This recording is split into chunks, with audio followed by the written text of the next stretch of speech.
No, Oh, that's a guy. He look like Jesus. Got Jesus on that motherfucker. So you got a white guy with a black woman with a white woman. But they all connected some way somehow. Oh. And this is how Philadelphia. So what's the best position on that shirt to you? What position you like? Pause. Pause. I mean, whatever. I'm from like right around this. Right around that one. What he doing? That's called the dip. That's called the chip dip. Oh, the chip dip. Chip dip. That's major. That should make a flat butt look like a fat butt. Yeah, flat butt look like a turkey. Yeah. And make like a small butt look like it's working. Yeah. Sure. That's true. And she got a donkey on that. Yeah, no, they God damn. That motherfucker look good. Ladies and gentlemen, we got Mr. Marty Cobain in here. Yes, we do. Yes, we do. Man? How you feel? This just in on the Cobain report, man. I am feeling good, man. I am feeling good, man. Let's get it, man. I don't know, man. It's all right. We done had a whole podcast before we started the podcast up here. Yeah, man. You got to learn how to have fun and open it up so, you know, everybody's comfortable in this joint. That's how you ain't no doubt. We family, though. You know what I mean? For real, we family. For sure. I'm related to you from your mother's cousin's brother, uncle, sister, boyfriend. Damn, you know what? And my mom told me that I had to look out for you. Yes, remember? You know, I remember that. Right after the funeral, Uncle Charlie, you know. Uncle Charlie, he wasn't shit. Yeah, he wasn't shit, but he was a motherfucker. He used to always cut me a check, though. He ain't give me nothing. No? No, he ain't never give me nothing. That's because you weren't one of his favorites. You know how relatives always, you know, they pick who they like. Right. I was doing drugs and everything with him. That's probably why. Snorting. Yeah, he got my hair. Yeah, we was habitual snorters. We used to always powder on. I knew it was something because one time, I came in the room and he was that's that day you was in there with him. Yeah, right. He said, "Get the fuck out! What you want?" Right. And I'm like, "Why you letting me so much?" You feel me? You ain't see that. It was right before you go out. Oh shit! Oh, after this shit. I miss that. Yo, I miss family, man. Yeah. My family crazy. They all crazy. They don't mess with him. He don't mess with her. You know, Aunt Teresa don't fuck with the grandkids over there. It's like everybody's divided. Right. Then when you start messing with Aunt Teresa, the family that like you, that don't like Aunt Teresa, they say fuck you. You're done. Hey, listen, having family sometimes is worse than having ops. Your family will spin on you. Okay, they will drop your fucking ass. And they will put a price on you. It's called insurance. Say, grandma put that price on. Go kill that motherfucker. It's called insurance. Make sure you go ahead and get that life insurance policy on him. About getting on my nerves. Grandma, you only been here 27 years. It's about that time. The Lord calleth hometh. You know, my grandpa, he 88, 87. I was just talking to my uncle the other day, and I'm like, man, why do our grandparents or our parents, they be old with a bank full of money, and just like, you gotta wait till they die to get the shit? Like, this is the thing. That's all they got left. Damn, I ain't think of that. It's like not even suspended or like grandparents are hoarders. Yeah. You feel what I'm saying? So hoardery, that's good. Hoardery, that's the word I was trying to get that out, in right? the dictionary. Yeah, make sure under that legislation and totalitarianism Webster, make sure y'all put hoardery up in that joint, okay? Yeah. And put my face right next to it. And copyright the word. You already know. So grandparents are so hoardery. And it don't gotta be in a dirty aspect sometimes. Like remember grandparents used to have like the blue cans of cookies? But it was never cookies in there. It wasn't never. It was always like your bills. Yeah, old ass lottery. You had sewing kits. Old lottery tickets in that. Yeah, weed and stuff like that. So wasn't no perks in that motherfucker though. Ever. It was corny pills, like right. And every so often, it was always they cholesterol pills and shit like that. Where the O2s at? He said, "Damn, don't show my age like that." He said, "O2." O2 was definitely a thing. And Friday into that O2 legislation was definitely a good job. Man, I was just talking to my man. Shout out to King's 3030. I was just talking to him about. Shout out King's 30, man. Good dude. I like his energy. Listen, we was just talking about when back in the day, you used to could take one perk, 1602, 15, and be like, groovy, baby, tonight. I knew Jack Swing when you did here, boy. Let me take my thing. Yeah. The little DJ joint in the back. That part right there make you. You look like you used to be bopping back Moving, floating, you hear me? But yeah, I was just talking about that with him and shit, and telling him, like, back then when it was like plentiful and good that you could just take one 602 and be fried. Do we ever realize when we get to the point where you take 30 of them? No. Like, how do you like, how did I get here? Man. I used to hate when you walk up the block and he'd be like, I ain't got no 602, I only got 512. So you'd be like, damn, that ain't 512, bro. You won half a gram away from the friedness that you're looking for. Go ahead and get that 512. No, got a little bit more aspirin than the 602. And the way it's totalitized, you like. Then when you sit on the Tizol, you can't even go to the bathroom. No, listen, I'm gonna keep it a bean. The perks is a bad epidemic or whatever the case may be, right? Mm-hmm. However, right, if I could just take that first portion you get when you take a perk, like, you know that feeling you get when I mean, you all hype and shit. Everybody can hold $100 from you. Yeah. You know what I'm saying? Nobody did no wrong. Your son can shit on himself. He been potty trained for years. You like, you know what? Fuck it. So I'm gonna clean that thing up for you, baby. I'm gonna shit on myself too. Wow. Fuck it. On myself. You feel what I'm saying? I feel that good. And then, you know, if I could just keep that, that'd be cool. However, what comes with it is you can't do so Nottingham. Boy, if you don't have them, boy, you got the sweats. You feel what I'm saying? Your bones and shit. And listen, on a serious note, you get hooked on opiates by default. A lot of people do. Yeah. It happens. It might be fucking grandma. She fucking 75, and she got a perk problem, really bad. Right, and it's probably because she only hurt her ankle, or I don't know, might fell down a step somewhere along the line, and they just said, you know what, granny, just pop this and make you feel a little bit better. And that's crazy how something that makes you feel that good, there, and get you that, it has that very high of addictive potency to it. Oh, damn. Oh, shit. Oh, right in the middle of the beat, ho. They not like us. Per cassettes. They not like us. Go, pop, go. Pop, pop. Per cassette. Cassette. No, but that's crazy how they just give you something that's so highly addictive and don't tell you that you could be highly addicted to it. Yeah, it's that crazy. And you only went in there for, like I said, a little back problem or a little ankle sprain. Yeah. And then, like you said, now grandma, she's 90 in on the wake up. 90. You know what I'm saying? She's not on the wake up tip. So grandma 90 in on the wake up. Yeah, man. And I ain't gonna lie to you, like, it's horrible. I think it was a money play, but damn. Yeah, they ready. They locked up. Don't let me out. No. They won't let me out. You know where we at? We in the underworld, I'm baby. perked up. They won't let me be fried. They won't let me be fried. I'm no. perked up. You know what I'm saying? But no, they, you know, damn, what you was saying? I was saying that a lot of people got hooked on drugs by default, not knowing, like you said, with the doctor just giving you them joints. And now it's like out of hand. Right. Right. The baddest chicks on the streets is on them joints, heavy. Mm-hmm. Like, and I don't knock nobody because you never know who do what. Right. It'd be motherfucking Dr. Sherman. He on a 90 on a wake up. On a wake up, right. You feel me? Right, right. Drugs don't have no picks. I don't care if clean, dirty, rich, poor, don't have no picks. And a lot of people that I deal with, important people, we share personal things because we communicate with one another. Fact.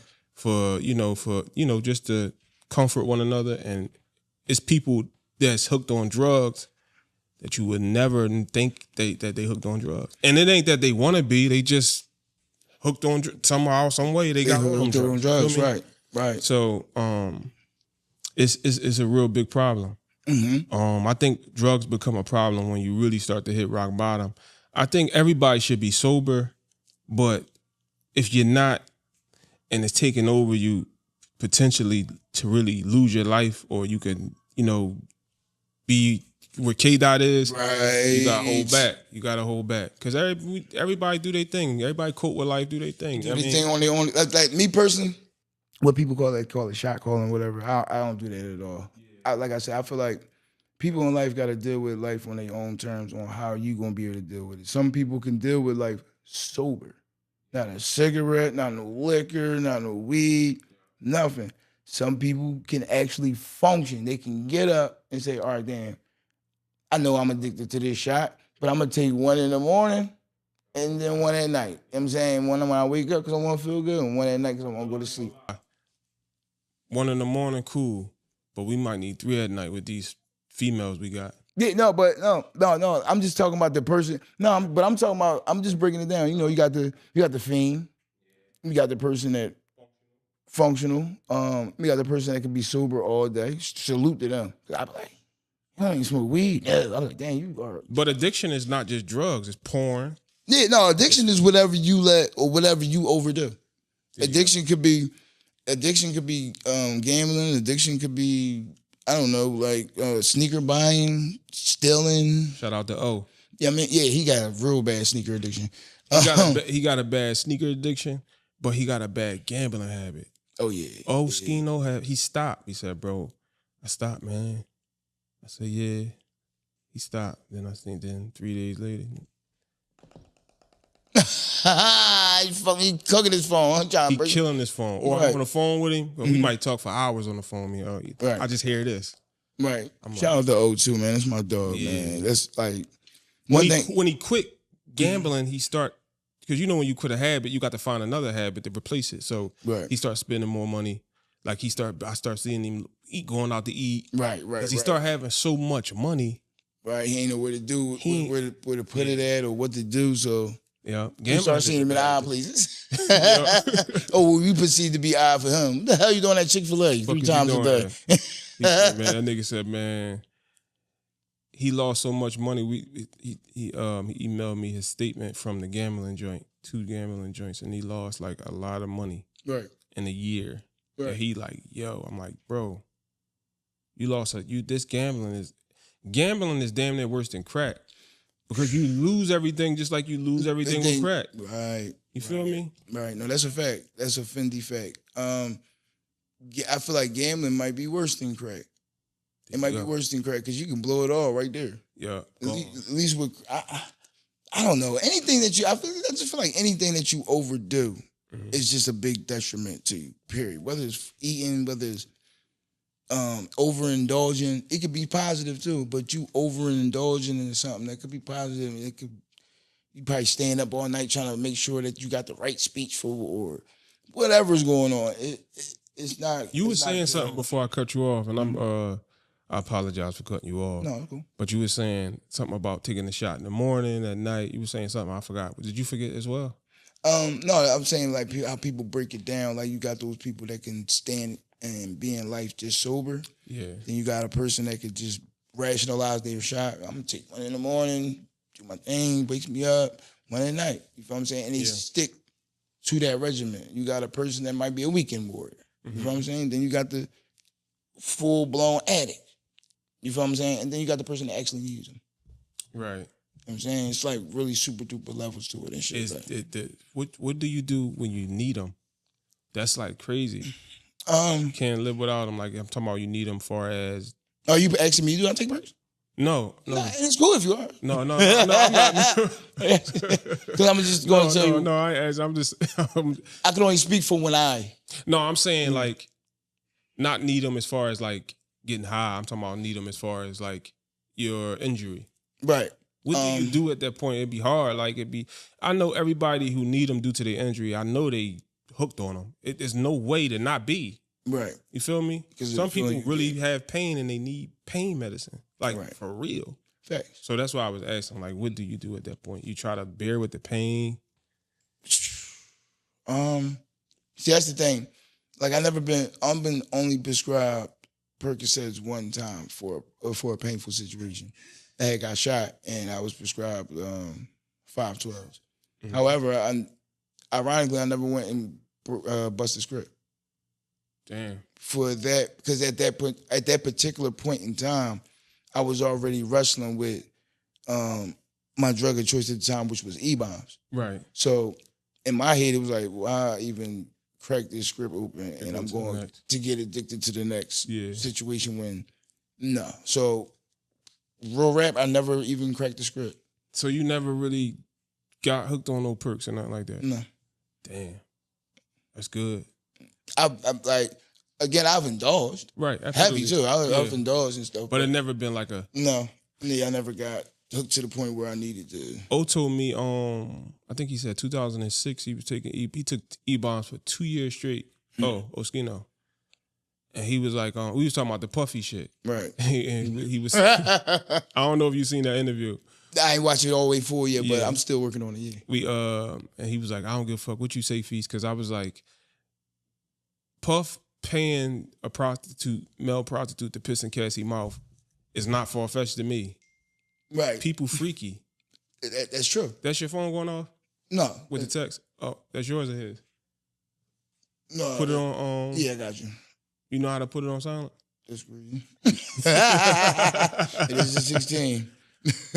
But he was saying E-bombs didn't never make him... He said, Feast, I don't give a fuck what you say, Feast. You know how he talk. I don't give a fuck what you say, Feast. You're not gonna make me... You're not gonna make me think that shit cool. I said, bro, people freaky as shit, bro. Like, our sexual endeavors are mild. Right. We just want to hit from the back. We from the hood. Right. But people are freaky. I ain't gonna lie, though. Like, when I was in my E-bomb bag, right? He said E-bombs... I'm gonna let you go, but he said E-bombs never made him want to do no shit like piss in the bitch mouth and no shit like that. E-bombs only enhance the mood that you in. So, for example, if you want to write a rap, you be like, damn, my mind is I want to stay up and I want to write this banger. You want to stay up all night and try to write that banger. Nothing else is going to like get in your way. If you want to be a painter, right? Bring it back to, you want to be a painter and you want to paint this Picasso. You gonna stay up all night, tattoos, whatever the case may be, whatever your mental is and whatever your mood is at the time, that's what it's gonna enhance. So if you're a freaky Fahim thinking boy from the gun bus, that's what's gonna exude. You being freaky Fahim. If your inner most desirable dreams was to get pissed on at some point in time, or under the Puff Daddy legislation, rub yemen on your yipples and all this cool shit, you gonna do it. Puffy juice.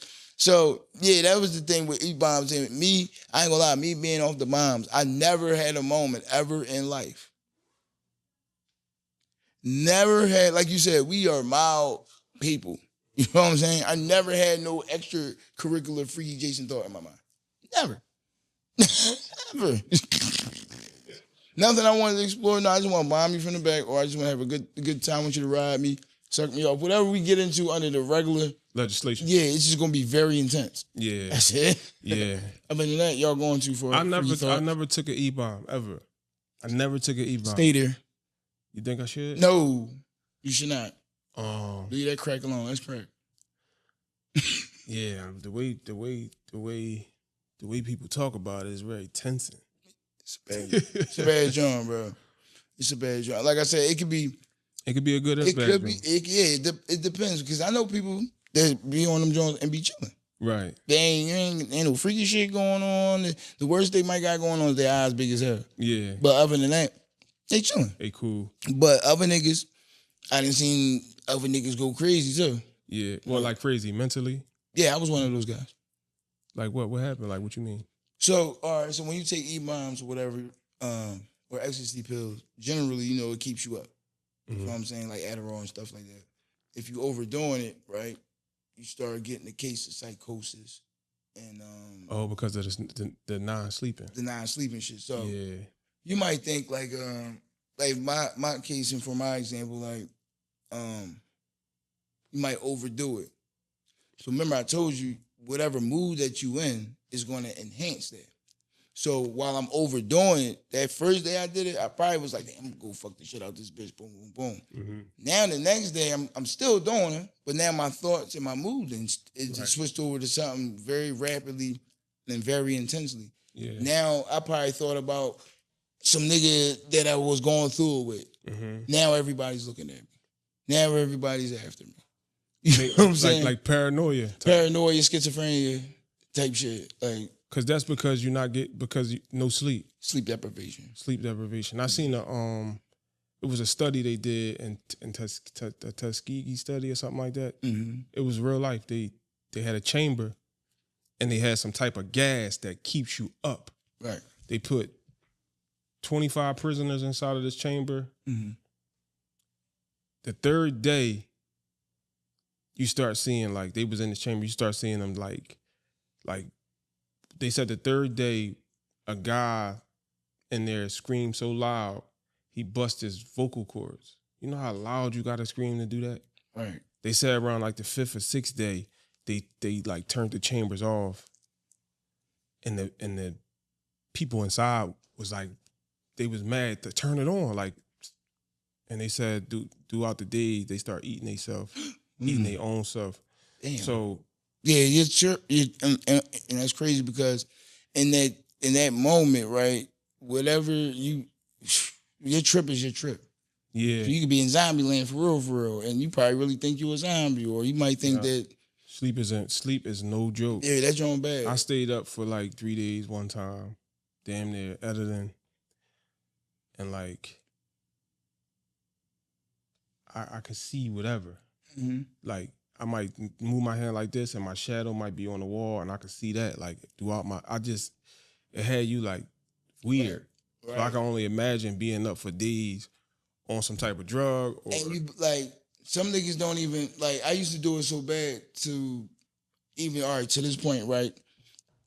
Now, even when I'm well off of them, mm-hmm.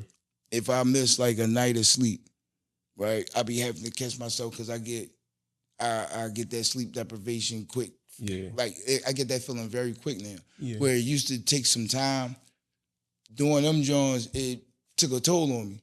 Right. So now if I miss like a few hours, like if I'm off the mark a few hours, or if I miss a night, like say if I stay up all night, that next particular morning, it's humanly cool sometimes to stay up all night. So that next morning, immediately everything is moving around, and I gotta catch myself like, oh yeah, let me go ahead and go to sleep and shit, because I know like that's for me not closing my eyes for such a long time. Shit start moving around, like the rooms, man, be looking like it's goofy now. You think about doing that, and you really on the drug. Do you get swing moves for that, something like that? Do it make you angry? Well, not with when I had the when I was getting all the bombs. No. Mm-mm. So E-bombs is not really a substance that's like highly addictive. Yeah, no, it is because it's amphetamines. Oh, it's amphetamines. It's amphetamine, yeah. Okay. So that's the primary base of what the drug. What is E-bombs for? It was made, if I'm not mistaken, it was made for couples that was having problems in bed. Oh. E-bombs, for real, you're supposed to take it at that particular, like you about to have sex with your girl. Yeah. Damn, let me take like niggas be taking the gas station pills and honey packs to enhance, basically. Take your yeah, I get you. Take a bomb. So bombs is man-made. It's not like from the pharmacy. No, they used to have to get them from the doctors at first. Oh, okay. But then niggas cracked the code and right. started so the doctor, all right, so E-bombs is MDMHD or something. Yeah, you're right. Yeah, you know what I'm trying to say. So that's the base of what you taking. What niggas didn't put into it was the amphetamine part. The niggas didn't put dope in this shit. They didn't put a little coke. Is dope in E-bombs now? It's like 7 different drugs in E-pills. For real? No bullshit, bro. Listen, if you look at a person, you can kind of see the drugs that's in them. Yeah. Like the dope part where you might not, because the amphetamine part knocks that dope feeling out of you. So, but with the dope, it's just like, how you hear that term, dope dick. Yeah. You get that. You feel what I'm saying? I know that. Yeah, it's like about 7 different drugs. So, E-pills. The crazy thing is, I remember when fake perks really start hitting the streets. Right. And I'm like, yo, no way, man. No way she on perks. Just perks. Right. Bro, she on perks, bro. No way. She is dipping like a dope fiend, bro. Right. She took a perk. I don't care if she took 230, 330s. It don't have you like a dope fiend. Right. I'm talking about real perks. Right. So, do life. some guy I knew, he used to sell perks. Mm-hmm. My old head, rest in peace to Yaya. He had some perks he bought off this Jamaican dude, like wholesale, and then he had his perks that he got from the doctor. He used to get 30 from the doctors he had liver cancer. Oh, okay. And the 30s that was from the Jamaican dude, I never forget this time, bro. Everybody that pulled up, because he used to serve all the young bucks, the little chicks, they used to be like, you got some of them, I think they was blue, the blue inbox joints. Right, yeah. No, I don't want them. Oh, you got the other ones? Right. And I'm like, what the fuck is it with the other ones? This shit all the same for real. Right. Feel me? Right.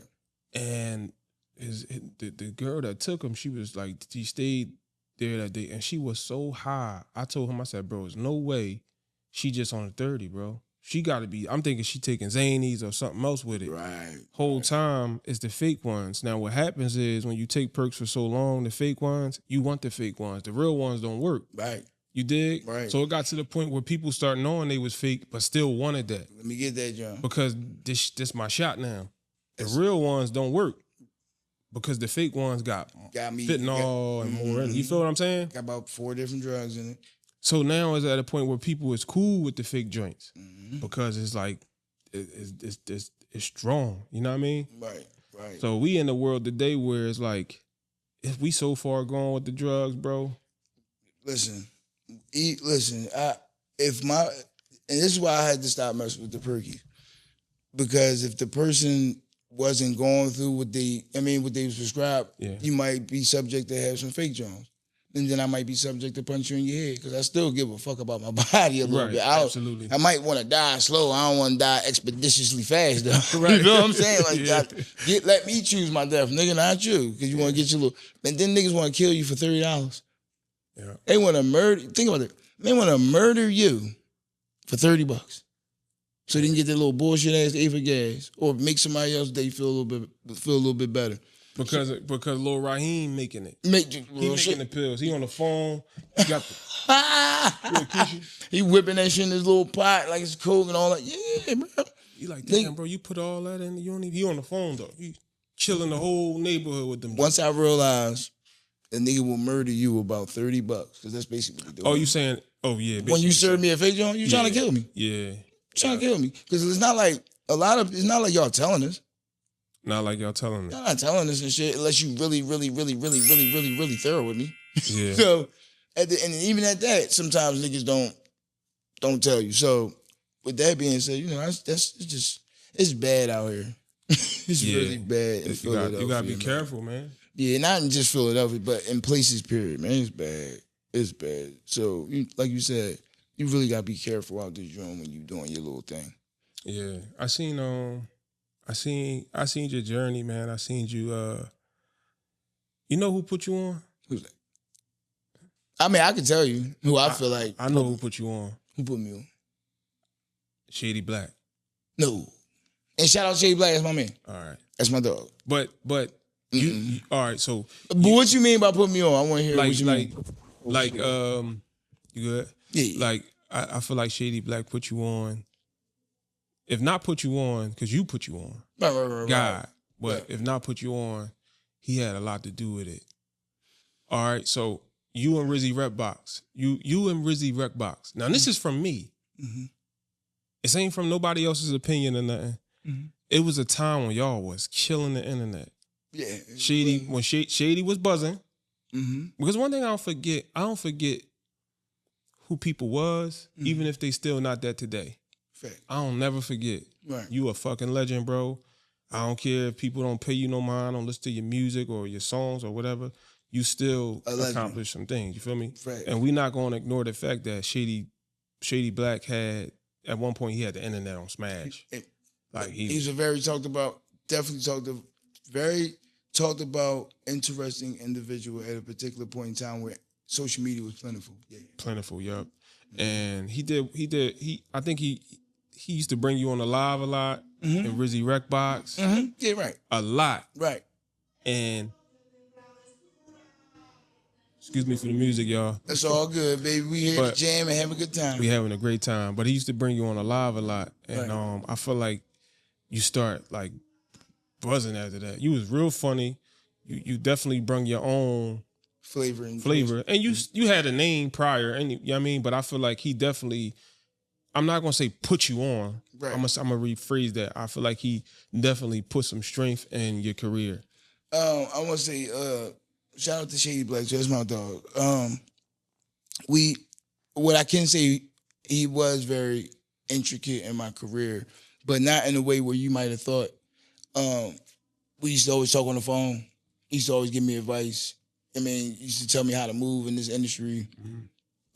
It's funny because I'm like, I be getting rapper advice, but I'm really a comedian, but I get advice as if I was a rapper on how to really move in the industry and how to really like stay away from fuck shit and don't get yourself blackballed and all that. But what I will say is Shady definitely the phone conversations, and just like certain game that like you just can't get from a lot of people, man. He was definitely on it. Yeah, he definitely get a game up. Right. He was definitely heavy on me and Rizzy Wave too. Oh my goodness, it was a hell of a time, man. Yeah, that's when it was good. Yo, Marley. I was like, used to be like, who's this dude? Who's these guys? Right. No, it was good already. Yeah, after a while, I'm like, yo, these boys, like Marley, you really funny to me. Like you really got talent to me. And I just always kept watching you. Right. Always dived in. Always kept watching you. Always igniting. And I seen you, like I was saying, I seen your journey. Mm-hmm. I seen you start working. Mm-hmm. I seen you get married. I seen you couple parties I was at. You didn't even know I was in there. You hosting parties. I'm in the cut. You ain't even know. Right. So that's how I move sometimes. I'm like, look at Marley. That's what's up. Couple times. I think I seen you at a venue. You kind of like shitted on me a little bit. You act like you ain't see me. Damn, I didn't wipe my ass. No, man. I'm sorry if I did. No, man. you be in the mix. I ain't taking no way because I know if I call Maul or whatever. Mm-hmm. Yeah. I mean, I ain't taking no way. But yeah, man, I seen your journey, and I really want to know like how. Where do you start? What was your start? You grew up in a 2-parent household? One. Your mom or your pop? My mom. Okay. My pop died before I was born. Oh, okay. So, and my mom and my dad was on good terms. Actually, it was waiting for me and shit. But my pop was God rest his soul or whatever, but he had a heavy drinking problem. And him and his homie was in the house, doing their ones and twos. And he got so fried that he fell asleep. And it was like an electrical fire in the crib and shit like that. And his homie was able to get up. And by the time he got up and he looked over, the house was so in flames, like my pop was, so, my godpop had to jump out the window in order to save himself and shit. It was like a 3-story drop. But he broke his leg, but he made that motherfucking shit. It was unfortunate my pop didn't make it, so I had to grow up in a 1-parent household, but I had a lot of male figures in my life. Yeah, where exactly were you from in Philly? West Philly. West. 60th and Maston. Okay, shout out to 60th and Maston. And Blackwood up. Yeah. You know it's crazy. Your name came up in another show of mine too. I did B McFly. Okay. And he said your name too, and I was like, damn, I said Marley was supposed to come up here yesterday. Right. When you was supposed to come to last week and we rescheduled. Right. And then Tone Trump brought your name up as well. Your right. name coming up a lot, man. And gotta work for that. Gotta work for it. So you grew up, what school you went to? Elementary school. I went to Daroff. Man, and then I went to Bluford. Graduated from Bluford. I went to Shoemaker Middle. Shoemaker. And then from Shoemaker Middle, went to Overbrook High. Got kicked out of Overbrook. Ended up graduating from West Philly High. What year? How old are you? What's your age? 41. 41. And I'm 38. And I went to Brook too. Right. I went to Overbrook, but I don't know if I'm 38. We probably wasn't in there together. At the time, no, I'm gonna say because if we had been in there together, we'd have been. I'd have been in the 12 feet pipe and in the 9th. Yeah, so and you definitely probably would have been trying to cheat off my test. No, for sure, I was a vicious heavy on the cheat. Yeah. But no, actually, I'm lying.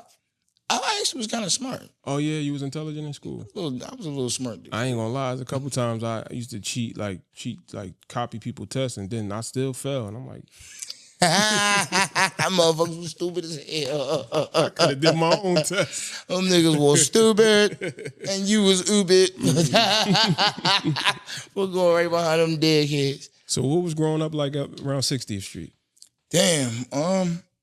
To be honest, it was like the typical upbringing that you would hear. You know, as a kid, but in my era, as a kid, it was more fun. You feel what I'm saying? We were still, manhunt, catch a girl, freak a girl. We was still doing all types of shit that kids do, but at the same time, we was, steadily growing into our own and shit. Mm-hmm. Again, we got in the particular block that I'm from, growing up around there, was like, B. McFly, that's my man. We grew up together. That's really, really like my man. Like, if niggas was bigger than me, I was going to go get B. McFly. If the niggas was smaller than him, he was coming to get me. You feel what I'm saying? And that's how we work. But growing up in that neighborhood, the little block that we was from, the particulars for us was like, damn, if you can't fight, you can't be out this joint. If you don't get no girls, you can't be out this joint. If you don't go to school, you can't be out this joint. Mm. And I'm talking about we literally, B, McFly, shout out to my other man, B, he locked up right now for life or whatever and shit. They used to really beat us the fuck up and fuck us up. Like one thing that B was very high on was, and mind you, B, he only like 2 years older than me. But like I said, we didn't have, our particular block, we didn't have older heads. They was down the street selling drugs and all that cool shit. And you had to actually like graduate to be down there to sell drugs and all that. And what I mean by graduating on some street shit, right? Tap me for me. Snorlax.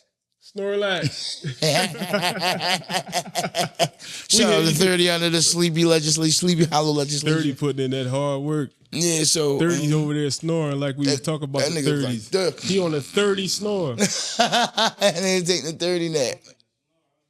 You snore like shit. It's all in the audio. It's just Somebody else was falling asleep yesterday when I was doing what's the name interview, and he was snoring. He had to like damn. Right. Because that's the vibe in here. We comfortable chilling. I mean, yeah. Some places you ain't even gonna fall asleep. You be like, you can be up and be. I mean, I'm surprised you fell asleep in Kensington. When you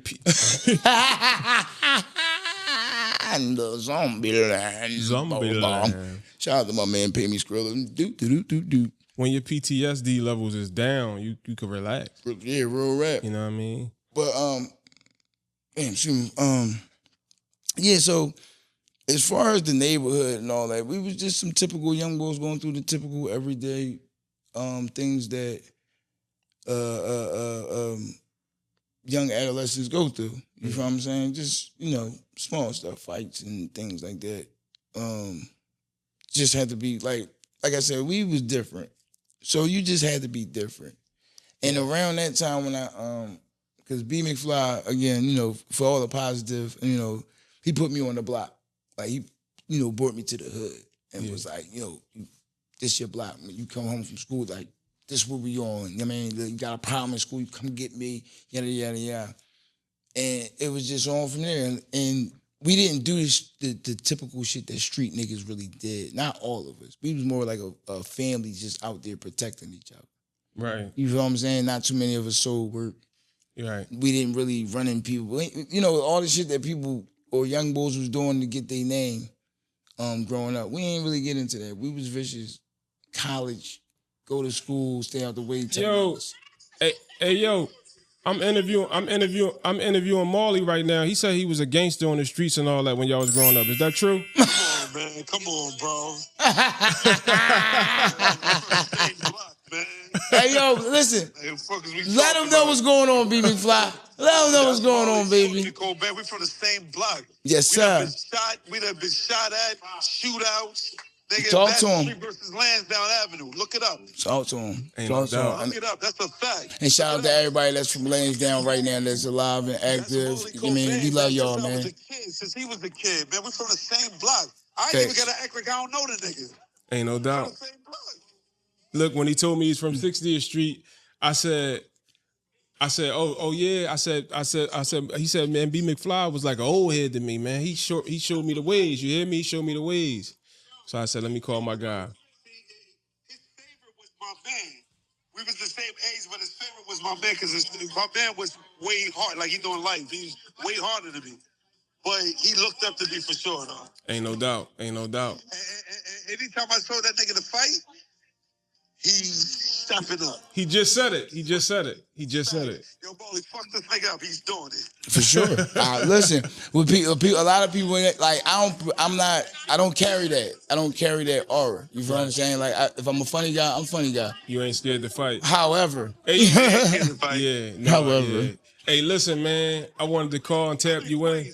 Where's lit right now? shout out to B McFly out shout there, out to McFly, Queens, where it's lit. You grew up on 60th and Master. You went through the typical stuff that we go through in life. Was you always funny?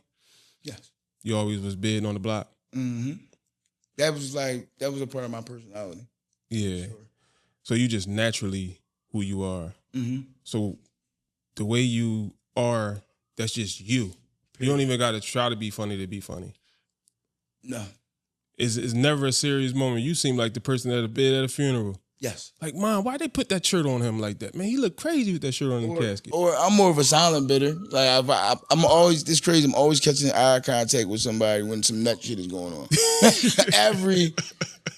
Bro, I'm that one friend when you look over, I'm like that already. You know? I'm already ugly and shit trying to hold it up. I'm trying like so. Yeah, it's like all right, so everything is not funny in life, but everything has its funniness to it. So yeah, funniness in it. So that's why I'm never like down. Like, because it could be a lot worse. You feel what I'm saying? I feel like smiling and joking has gotten me through a lot of shit in life. It makes you feel better. It keeps you young. You know what I'm saying? Like, definitely keep you young. And who don't want to be around a person that's like really chilling and like just being in his bag, just wanting to see everybody else smile and have a good time? Who don't want to be around it? And if you don't want to be around it, fuck it. You know. Super enlightening. You know what I'm saying? So how somebody like Marley get shot? What you was an innocent bystander? You beat somebody up, they came back and... No, I literally was an innocent bystander. I got invited to Galaxy North. At the time, this was when Galaxy was popping, RP, PNB Rock. So I had got invited up there by New Lane, right? And on my way up there, I said, damn, man, I got to slide with somebody and shit. And it was early in the beginning of my career. I was real heavy on playing team ball with niggas and shit. And I was seeing how the gram was working. So if I'm outside or people fans of us, they want to see us together. Like me, at the time I was running with Rizzy, It's the Butler, and Bebop. And I used to always tell people like, damn, dog, we need to be out together, man. Like I'm lit and y'all niggas lit too. Like, you know, whatever. So this particular night, I got invited to Galaxy North and went to run down to go see if Rizzy wanted to go with me and shit. Get down into his crib. Like clockwork, he ain't want to go. Cool. So I walked back right now. He used to live down 49th Street. That's the Pit and all that cool stuff. Yeah, I remember. You know, shout out to the Pit and everybody down there. Talking about on that little block near Burger, right? Right. So I went to go see if he was going to go. He didn't want to go, whatever, boom. So as I'm sliding back, I'm on my way to go to the L. I'm like, fuck, I'm just go ahead and jump on the L and go up that joint. As I'm on my way back, I see my homie, his name Chip. R.I.P. Chip. I mean, God rest his soul, whatever. Or may Allah have make his grave spacious and me. So Chip, right, he was out there, he was chilling. Like, it was a few niggas that was on a block called Creighton Street and shit. For those that's familiar with West. As I'm walking, I see everybody out there. And Chip was like standing off closer to the curb. All his folks was like on the porch or whatever. So they stopped me. Hey, damn, Molly, what's going on? What you doing, man? Where you going? So I slid over there. I get to talking to him real quick and shit. The nigga, Chip. Now, I never seen this nigga smile a day in my life. Chip was one of them bona fide, hard body, I'm not playing. That's a Run With Me Dead Kid, Run With Me Clip here, all that shit. He was on all dog shit, right? This particular night, though, when he seen me, he was all smiles. So I'm like, damn, you know, I'm like, damn, what's up, Chip? I ain't really think the nigga fucked it with me like that until this particular night. So I'm like, damn, Chip, what's up? You know, oh, man, listen, man, I'm ready to get on my rap shit. I need you for a video. How much you gonna charge me for the video? This, that, and the third. So I tell him my price. Now, as I'm telling him my price, this was all going on out there. Telling him my price. You got a baby mom and her kid out there. Then you got the boy Chip cousin out there with his baby mom, all right, and her kids. So there's two women out there, 2 kids. Boom. Then it's me and it's Chip, right? So we talking. As I'm talking, you see a car come down the street, right? Now again, I'm not paying it no mind. Like I'm not really thinking too much of it, but I'm definitely paying this in mind because of where I'm at. So as we talking, I see the car creep passes. As the car creep passes, it was slowly rolling the window down. So again, in my head, I'm thinking it's probably like somebody's ready to yell out the window, say something. Mm. As they roll passes, I let it get out of my sight for a second. I'm talking to Chip, and all I heard was, "Oh shit!" So when I heard "oh shit," I turned around right to the car because I knew for some odd reason it was just like, damn, they gotta be talking about the car. Turn around, I see the hammer come out the window, and they just started shooting. Boom, boom, boom, boom, boom. I'm like, oh shit. So before I even like turned my head, the bullet hit me right here in my arm, and it spun me around. I was like, oh shit. As the bullet hit me and it spun me around, when I literally said I did a 360, I literally did a 360 boom. When I came back, the bull was falling. But I was trying to grab him, like, yo, get down, yo, like this shit going down type shit. He was already falling. Who was falling? The boy Chip that I was talking to. Chip, okay. He was already falling to the ground. I'm like, oh shit. So now in my head, I'm like, damn, I don't know if I know he hit, but I don't know how bad. Molly, get the fuck out of here. As I'm running, there's kids out there too. So it was a little baby girl. She tried to like she was crying and she was like reaching for me. And I pushed her down hard as shit on the ground because my arm was fucked up. Mm-hmm. I couldn't pick her up. So I felt like pushing her to the ground would be the best other option that would just keep your little ass down. Like I tried to push her so hard that she would stay down there until the shots was over and shit. But as I was, like I said, I pushed her down, boom. And I'm running. And I ran down Creighton Street. And I'm talking about the shots was like, that was like the longest run ever, bro. And the fucking corner of the block was right there. Like literally, I'm talking about the longest run ever. I ran around the corner and I ran down the street, ran to 52nd Street. Now, this is when again, E-pills kind of like saved my life on this one because I was so hyped and my adrenaline was rushing so much, but I had the presence of mind to think. So as I'm running in the street, I'm like, oh shit, all right, damn, I gotta get to like somebody that's gonna help me, get to the spittle. As I get to the deuce and I see some people on the porch, I run up on the porch.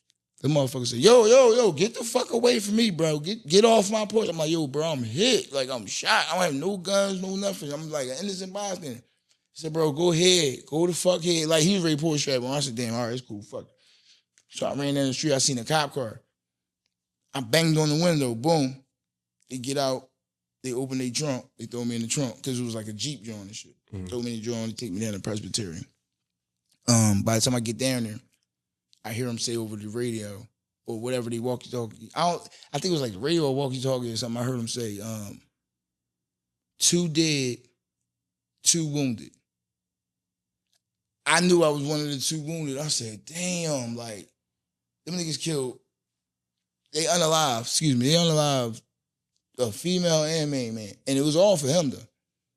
The whole situation was for him. But yeah, like, I was laying on that motherfucking gurney, and I heard them say 2 got shot, 2 dead. That shit kind of like changed my life a little bit. You didn't know who was it? You knew Chip got shot because you seen him shot, but you didn't know whether it was the kids, the other unalive person. Yeah, I didn't know if it was a kid or a girl until, well, actually, I kind of put it in my head that it was because I heard her yell. Like it was a excruciating yell. I ain't never heard no shit like that. I was like, oh shit, like it happened so fast, bro. Like it was crazy. And the next day, that's when I fully found out that it was the female that died, and my man Chip that died. So yeah. So the female was the other guy baby mom or Chip baby mom? It was the other guy, baby mom. Mm. Yeah, that was crazy, bro. Like, yeah, that night was crazy. Is you talking about Creighton Street off of 52nd Street? Mm-hmm. Building the bar on the corner. Yeah, you talking about not the fuck is the name of that joint, man? I already call it Nick's. Not Nick's. It's called But it's right there on the corner. Yeah. Yeah. They know what we talking about, Philadelphia. Y'all know Yeah, what we talking about. I can't remember the name of this It's bar. on the tip of my tongue. Pause. It should not be there, though. I know. Nothing should be on the tip of your tongue. It's on my brain. Put it over there. I'm kind of scared of Oh, that, but damn. That's another pause. yeah, I'm kind of scared of it on your brain, but okay. You want to let that slide? Is Chip, is that Will? I never knew his real name. Was he big dude? No. Oh. Small. I used to be on Creighton Street a little bit. Oh shit, yeah, no. You don't remember Will got killed too? Well, I'm not really. Will was real tall. Right. I'm not really from out there, so I know, me neither. But I knew a couple people. A couple players out there. Yeah, like I used to be on Thompson Street. the Dirty Block Thompson? The Dirty Block. 49th and all that. Yeah, that's the block. Yeah. My whole family from Thompson Street. But Yeah.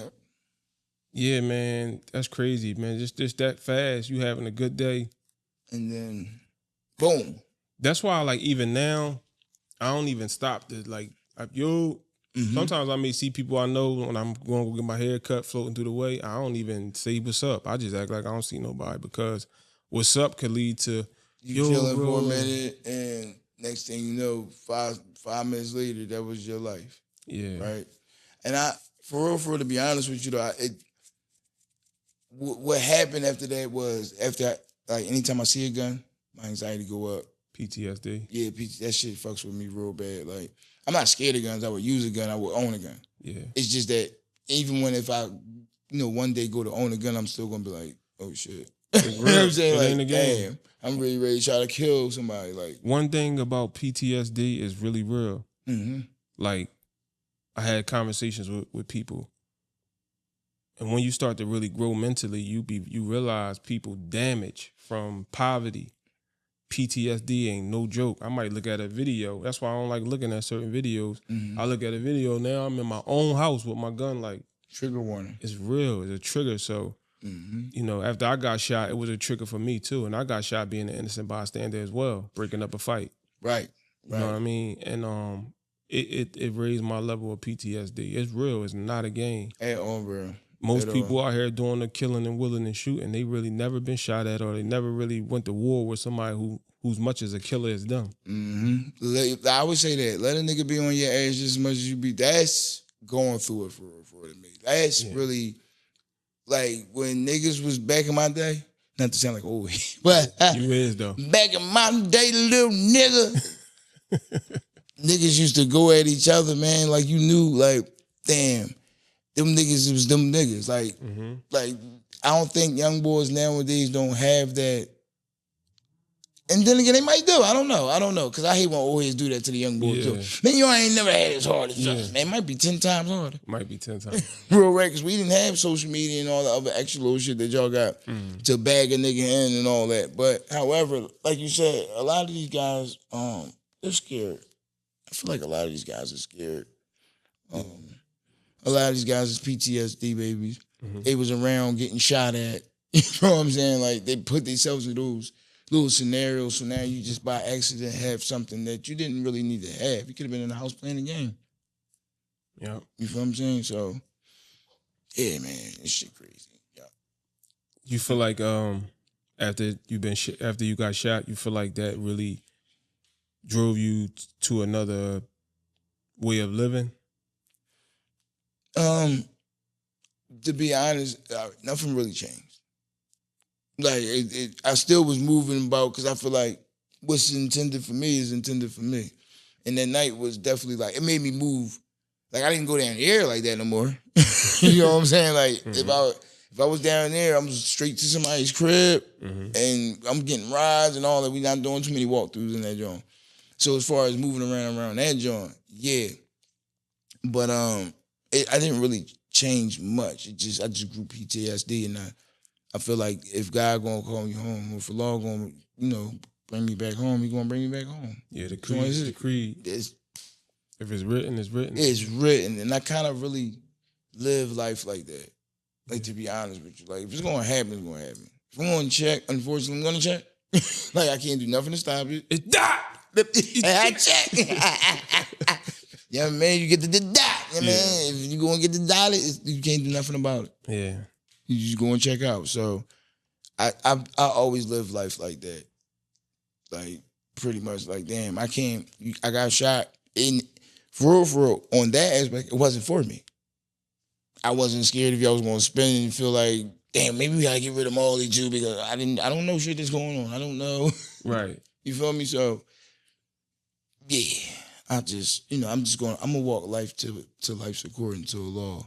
Yeah, that's the way to be. Mm-hmm. That's the way to be. Your movie career. What was your first movie you played in? Full motion of The Bid. The Bid. Mm-hmm. Did you like the movie? The Bid? Yeah. Yes. You liked the production? At the time, yeah. But now that I look back at it, no. Yeah, because at the time it was more of an opportunity that you was thankful for, and you was just like you was just kind of okay with it. That, and I didn't know what it took to put into the production of a movie. So, I'm kind of like naive to what's going on. But when we talking about the clarity of it all and all that, now that I look back at it, I'm like, damn, that joint look terrible. You know what I'm saying? It shot terrible. But I'm pretty sure Brown and them probably would say the same thing, because we didn't have conversations where he felt like, damn, no, this joint right here, we nailed this joint. And you can tell, like, from the shout out to Jay Strong, childhood friend of mine. He was one of the shooters on that y'all drawing film. Like, you can just tell the confidence in which he had for this film versus the last film, which I feel like he had confidence in that one, but this one right here, he's like, no, this is the one. Yeah. Now like when you see something good on the screen, it's hard work behind it. Oh, facts. Facts. I get to appreciate the work, like, damn, I know what it took to go into that. Yeah, because you understand the whole movie thing of it all. I understand it now. Facts. Yeah. So do you look forward to doing more movies? Yeah, that's why I want to transition to an actor. So really, you want to really be an actor more than a comedian? Yeah. I know they go hand in hand, but eventually, like I said, I want to be that one, Jamie Foxx or something like that. You feel like the city show you love enough? Those that I'm looking for from, yes. What's one of your top comedians? One of my top comedians? Yes. Dom Dukes. You think Dom Dukes is funny? It should. He funny. He's super funny. Mm-hmm. I really, really, really laugh at his stuff. He's really funny to me. And it's hard to make me laugh as well. Yeah, like, it's very hard to make me laugh. Yes. Dom got that old school swag. That's why I think he's so good. Yeah, he do. Yeah, and then he attack things like he don't care. Yeah. So I feel like the more you attack certain shit like you don't give a fuck, the more it works. Absolutely. That's a fact. Versus the person that actually give a fuck, because I think you overthinking it too much. Mm-hmm. So yeah, Dom, he's a special guy, man. Are you one of them overthinkers? When it comes to this, I can be. Sometimes it's good though to overthink sometimes. Sometimes, right. But sometimes it can hold you back. It's a balance. Mm-hmm. It's definitely a balance. Right. You know who I think funny in the city? That guy. What's his name? Oh, what's my young boy name? He is funny, man. You talking about the young boy Sear the Bed? I think that's his name. He be like, that guy. He be like, yeah. Yeah, him. Yeah. That's my young boy. He is funny, man. He funny too, man. Him. Funny. And that's, what's another thing? I feel like us as comedians, right, we be into ourselves so much, we don't never show the young boys love. Like, we never say, like, damn. I know I do, personally, like, damn, because I watch the young boys. I watch SD. I watch Steer You to Bed. I watch, what's the young boy from Uptown, man? It's the young boy from Uptown. He do a lot of, like, interviews and stuff like that off the phone, like, son that be with Steer You to Bed. And it's a few other young boys. Him too, yeah. Yeah, it's a few other young boys that I be like, damn, they the next wave. Like, I feel like sometimes we feel like we are first, last, and that's it. Yeah. No, nigga. Actual love. Some people think we terrible. They tired of our old asses keep talking shit. No, fuck y'all niggas. We got young boys out here and that's doing it a little bit bigger than y'all. So, yeah, man. Yeah, we got a whole wave and a whole new batch of people. And then you got Twitch involved, too. So the game is really evolution. Like, it's starting to change, starting to evolutionize a little bit. Like, and you got a bunch of young boys spearheading the play. You know, one day I was hurt from social media and just from clout and people, like something that really was a test for you in life. Somebody could have died, and I was pissed off so bad. Is when them people tricked you on the camera. Mm-hmm. Remember that. Mm-hmm. Of course, that's a whole situation in your journey. Mm-hmm. But I know you're resilient. You understand? Mm-hmm. With that day, that's this what man was talking about with the love situation, showing people love. Mm-hmm. That day, what prevented you from going to jail? Did you heavily think about it before? Did you know at the time? I know you didn't know at the time, but did you know shortly after, or you found out later? I found out. So we're gonna play this game. I'm a partially answer this question. Mm-hmm. To the comfortability of everybody. I knew shortly after that happened because I had a few phone calls call me to let me know what the fuck I was embarking on. Mm-hmm. Mm-hmm. Did you blame yourself? All the time. I always take accountability. But I don't even, in that situation, I don't blame you, because you a star, and stars get that type of attention anyway. Mm-hmm. So you just bullshitting. You probably wasn't in a relationship with nobody at the time. They talking shit. You got the camera. You like, all right, fuck it. Mm-hmm. But these are the situations that give us PTSD as well. You know how many guys that look up the cops on their door and they saying somebody sexually assaulted them? There's all types of stuff in the news with celebrities. I ain't gonna name drop, but it's so much. People are scary nowadays. Mm-hmm. You understand what I'm saying? And I was, with that situation there, I was like upset and hurt for just the simple fact of you from the city and you a good dude. You feel what I'm saying? Mm-hmm. But what prevented you from, like, let me ask you this question. Did that situation, did it down you mentally? Hell yeah. Hell yeah. Was people like treating you a certain way? You know, Philly on talk shit in bed, but was people treating you a certain way? They tried. But you kept it pushing. Because at the end of the day, and let me just say this, in certain situations, right, when people go through things, it's either one or two things you're going to do. You either going to hold them or fold them. Me, at the end of the day, I don't know how to fold. So I'm just going to keep walking my life the way it is, especially if I know, like you said, it all was a trick. For real, like the comeback of it all, that was like, for real, to be able to walk and... All right. One thing about me in life is, this is real nigga shit, I'm always going to be held accountable. I'm going to make sure I'm held accountable for any actions that I fuck up on. So when something happened, boom, now I got to sit back and think, all right, damn, what went wrong? Damn, okay, I was a little bit too... Damn, pay attention, copy that, right? So once I get past that part, I'm straight.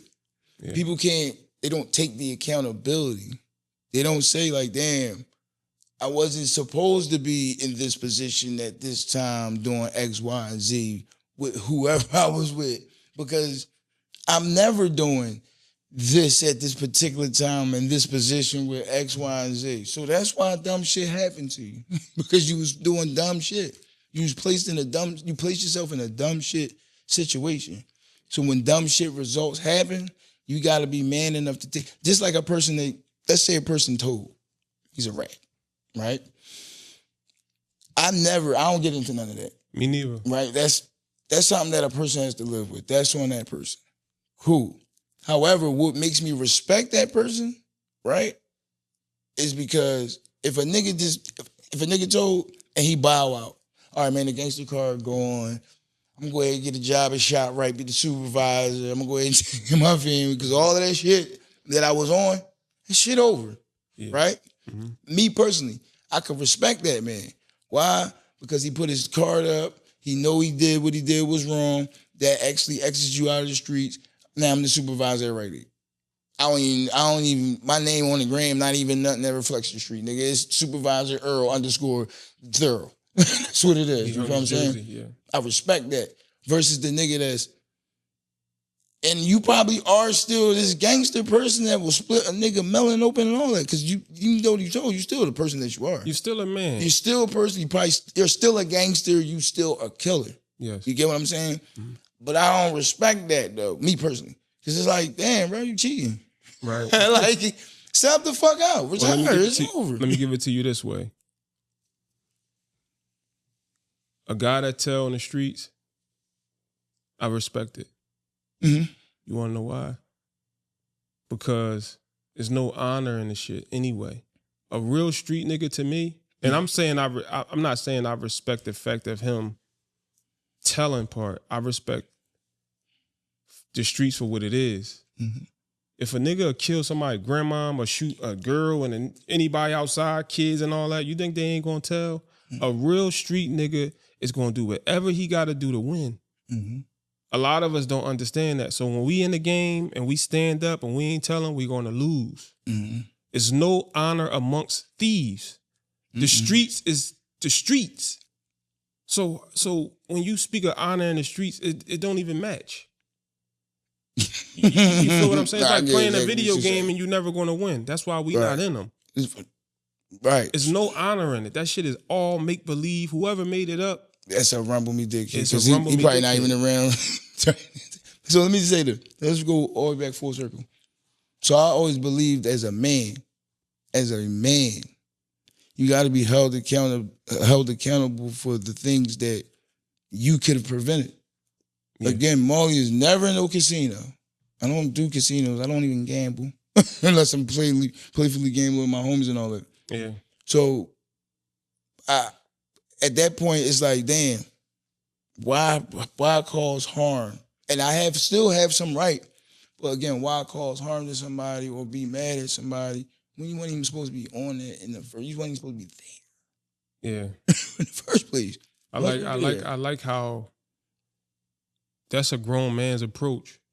Now, when it comes to the bidding part, you get the backlash and all that cool shit. When it came to the bidding part, fuck it. It is what it is. I bid on people 24/7. Yeah. So y'all got that part. You feel what I'm saying? Like I said, the real envious, angry part about a lot of people after that joint, they're mad because I'm still here. I'm still striving. I feel like I'm better than ever. Mm-hmm.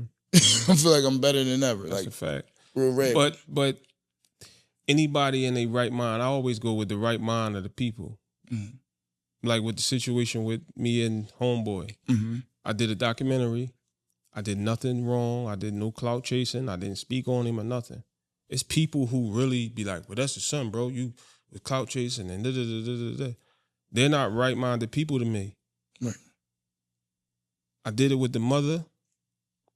Mm-hmm. The mom is on it. Me and the mom. It's not like, and then there's several documentaries that's out and things that's out on him that's negative. There's nothing negative about what I've done. I did a good deed. Mm-hmm. All that other stuff that's going against me is fluff to me. I don't really give a fuck. Right. They're not in their right mind of me. They just eaters or whatever it is. You feel me? Copy. And I just really don't care about people that don't matter to me. They don't. It's not a case of matter. That case with you, it wasn't even on. I mean, well, the way you explained it to me, I understand. Mm-hmm. You took accountability. Like, I'm in the way, I'm tripping, but the reality of it for me was it wasn't even on you. You didn't have nothing to do with it. You just got lined up. You understand what I'm saying? So that's how I looked at it. I don't look at it in no type of way on you and nothing like that. You know what I mean? And you know what I do? Whatever a person's thought process is on it, fuck it. Because at the end of the day, I can say exactly what happened 12 times over. It's still going to be spun in a way where a person want to be. Right. And I have done. I said, no, this happened, X, Y, Z, boom. Yeah. So you mean to tell me you drunk a 40 or 08? Yeah. You was smoking wet too, Molly? See, that's what happened. He was on wet. All right, fuck it. I was they don't, I was wet. It's like they don't like it's some people just don't like you, like you said. Some people just don't want to see you elevate. They just don't want to see you winning. And it is what it is. It's cool. It's all right. But the one thing about Molly, I'm resilient. Super resilient. That's damn near the same type of situation that happened when you got shot. It wasn't like a lineup. They didn't know, but it just happened. It just happened. Like you say, some situations you can't prevent. It's all about the aftermath of it and how you carry it. Pretty much. You know what I mean? You took that situation and you still striving. We're getting shot. You still striving.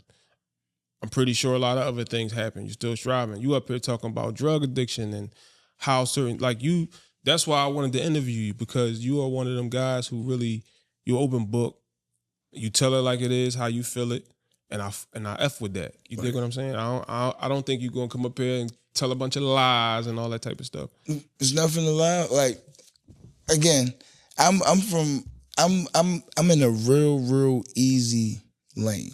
Yes. Comedy is an open book lane. Yes. I don't have to be a rapper. I don't have to, I don't have to sell you my raps or sell you my image. No, I'm just what you see is what you get, right? So, you so viable, bro. That's the best part of my job, right? When you get that one person that'll see you go through what you went through, and you be surprised the people that went through. You like, what the fuck? So I was just watching you, bro, and watch how you carried to get over that situation, bro. That shit brought tears to my eyes. I had people come to me in they hospital bed situation, where they might have felt like it was their last days and shit like that. And they're like, damn, by the grace of God, and watching your videos, that shit helped me, got me through, whatever the case may be. So when it comes to that love we was talking about earlier and shit like that, like, I have to spread that. I feel like I gotta spread that. Because I never know who I touched at a particular point in time with my story, via it being a hardship or it being some funny shit. Yeah. Who I might have touched and who life I might have changed for the better. I feel like Marley is headed into a direction. You got to walk the path correctly.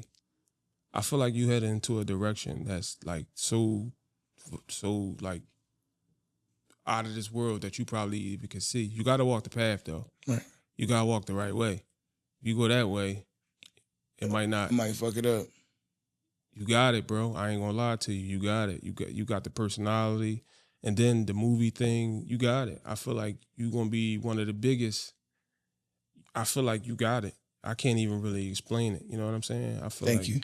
The money is not even going to be an issue. It's there, ready for whatever that's going to come your way. And in comedians here, I just feel like they just need to up the production. Right. And up our stage presence. What you mean when you say that? A lot of us don't have it. Yeah. I'm not going to say particularly who, but I feel like... But, Ma, we should be able to really share that type of stuff with each other to grow.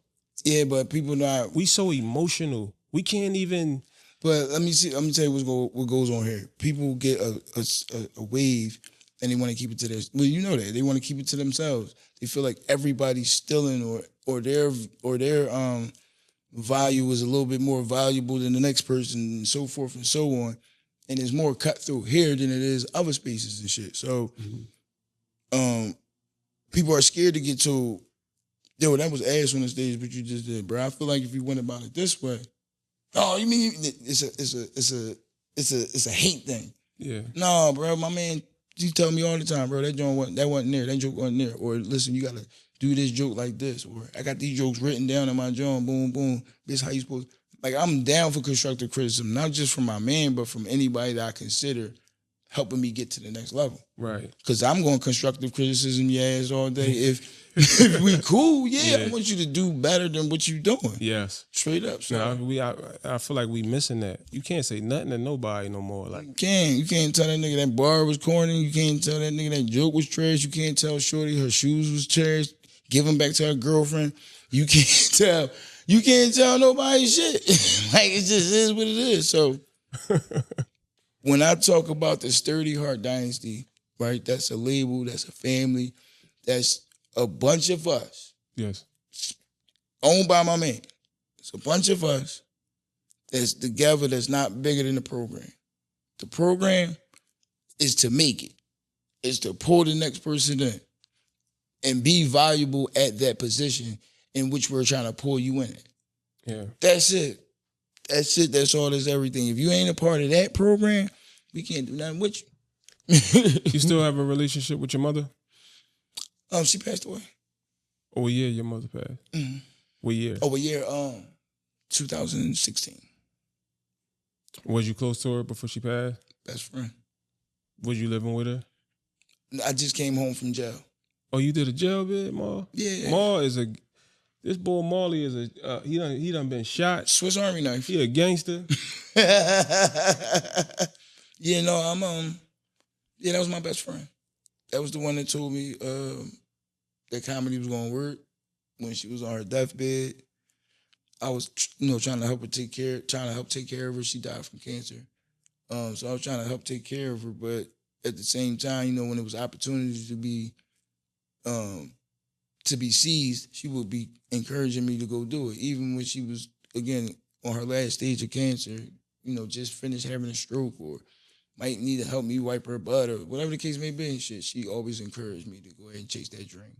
Are you the only sibling? No, I got I got two stepbrothers, one passed away, one still living. My real brother, he lives in San Antonio. Oh, okay. And then my big sister lives in Upper Darby. So who you go to now? Who you close with now? Who you talking about? It's like family wise. As far as life, you know what I mean? Somebody that you deal with, like people you deal with on a day to day. Is it big? Is it small? To be honest with you, the people I deal with from day to literally from day to day, right? And I love my family. Shout out to my family, whatever the case may be. But sometimes you make your own makeshift family. Sometimes. Yes, sir. Damn. No, yeah, Sturdy, my girl, Dom. I'm saying because not only do we work with each other, not only these are my friends. Yeah, they come to my crib. Mm-hmm. We at each other. His daughters call me Unc. My son's where Uncle 30 at, where Uncle Don. You feel what I'm saying? Like I don't just be around niggas. Right. Like it's like we locked in. If I say I love you, I really love you. You feel what I'm saying? Like we really got all the people that I'm around. They my go-to people to figure it out. Right. My best friend Ty and shit. That's one nigga that you got that one friend that don't do shit with social media. Yeah. As a matter of fact, he really don't understand it. He really want to fight everybody. Every 5 minutes, like somebody trying to play you. Yeah.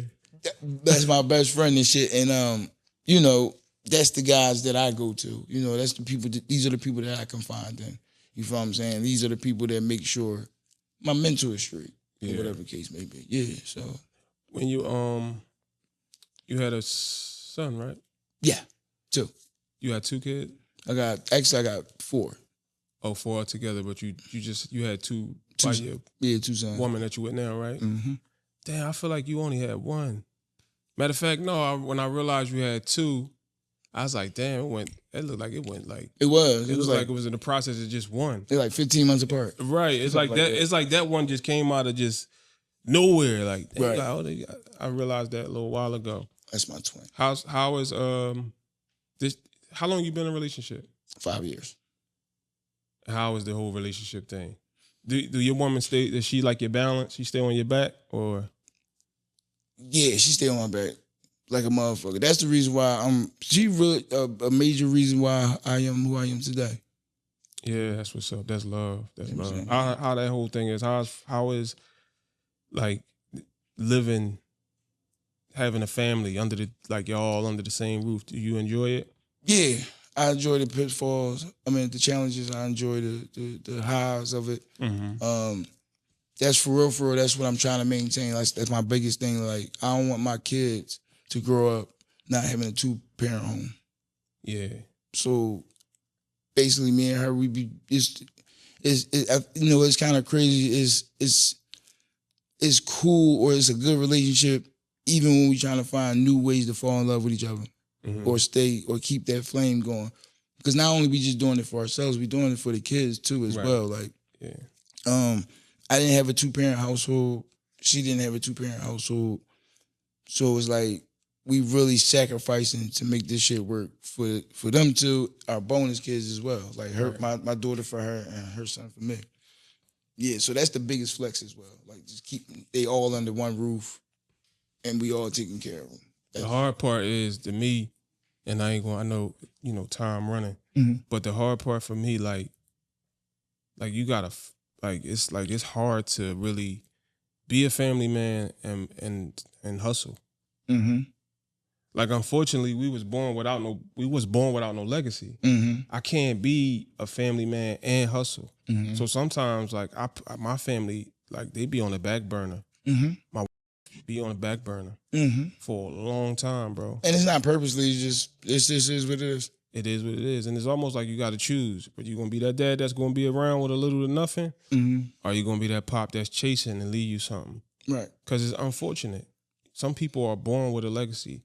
They born with a legacy to be able to keep it going. Right. And have money. So they don't have to. We're forced to do what we have to do. Some people are not. You know what I mean? Like, us as black people, we leave. When we die, we leave a burden on the next generation. Yeah. Where when white people die, they leave the next generation set up and situated. Yes. Where I die right now, my family will have to look for $10,000 to bury me. Exactly. Where I should be stacking $10,000 from the gun bust, so they wouldn't have to worry about that. Right.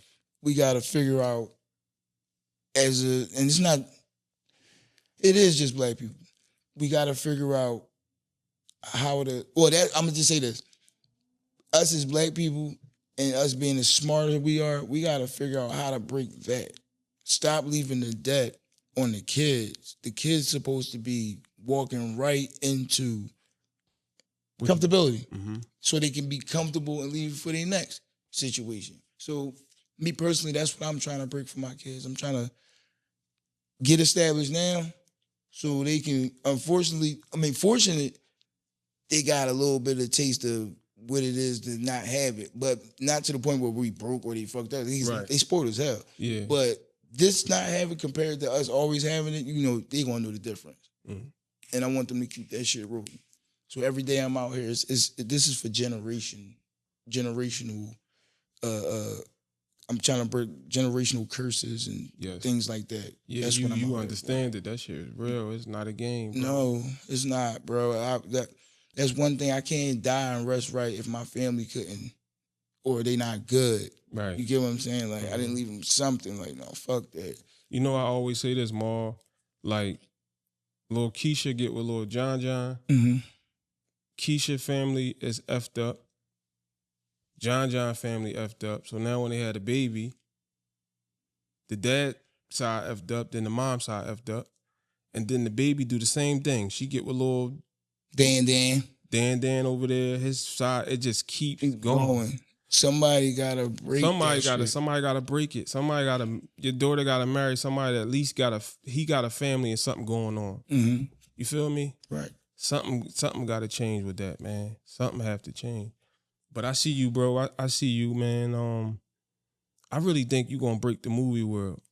Just the way you move, the way you talk, all that. I know you would be a hell of a movie star, bro. And I want to be a part of it. If y'all give me the opportunity to be a part of the production, I would love to get on it like right away. No doubt. And we're gonna figure it out. Watch. I promise you that. I'm exuding all what's the word I'm looking for? Opportunities? All opportunities. Or all people that said, damn, call me if you ever need anything. Remember that need anything call? I got you. Right now. Yeah, sure. I'm just, like you said, when we started this, right, and I feel like we're about to close out, right? Yeah.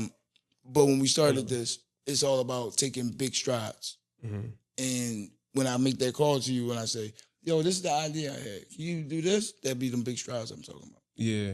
Nothing small no more. Everything's big. Pause. Paul, that's a pause. Everything's iPhone 16 screens. Husky. All right, we doing everything big. We not scared, and we sacrificing as much as we can to get to the next level, except for our integrity. Yeah, we can't sacrifice that. At all. Dick up. Yeah. Keep my shit intact. All right. Sure. So then let me just get this out the way real quick, Fees. I'm Molly Cobain of the Cobain Report. And one thing that will not be tested is what? My integrity. So whatever you got for me, make sure it's for me. If it ain't for me, I'm going to know. You want to know why? Because it's going to be too freaky to do. I'm Molly Cobain of the Cobain Report. The Cobain Report. You've been reported.